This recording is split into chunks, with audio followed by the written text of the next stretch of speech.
Le leader Metz se déplace sur la pelouse de Châteauroux, 14e. Et attention, le match est loin d'être gagné pour les Messins qui ont 8 points d'avance sur la 4e place. Car les Castelroussins, même s'ils restent sur une défaite 4-0 à Niort, ont pris 13 points sur les 5 matchs précédents. Ils vont beaucoup mieux. Une formation de Châteauroux qui était relégable et qui a réussi à redresser la barre, même si elle n'a que 2 points d'avance sur la zone rouge.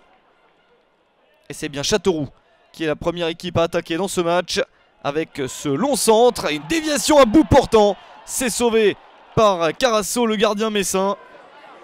Énorme opportunité et une très belle parade. Châteauroux qui insiste avec ce nouveau ballon dans la surface et la confusion dans la défense messine. Nouvelle possibilité de frappe et l'arbitre arrête l'action. Retour de position de hors-jeu. Benoît Miliot renvoie tout le monde au vestiaire à la mi-temps, 0-0. Seul Bain n'est pas là pour Châteauroux, il est suspendu. Côté messin, Marchal, Bourgeois et Nsor sont blessés.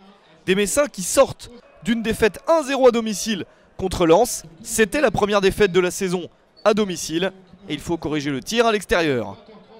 Pour l'instant, ce n'est pas tout à fait le cas. Des Messins qui vont essayer d'insister, de montrer autre chose. Il n'y a eu aucune occasion en première période. Attention à cette intervention beaucoup trop musclée. Et l'arbitre commence à sortir des cartons jaunes. Situation offensive enfin pour le FC Metz avec ce ballon en retrait. Voici la frappe. Elle est magnifique, elle est signée Eduardo, l'attaquant brésilien venu de l'AC Ajaccio en Ligue 1 au mercato hivernal. Réussit à ouvrir le score à la 63e minute et il marque enfin son premier but sous les couleurs du FC Metz. Un but très attendu qui vaut très cher à peu près une demi-heure de la fin de la rencontre.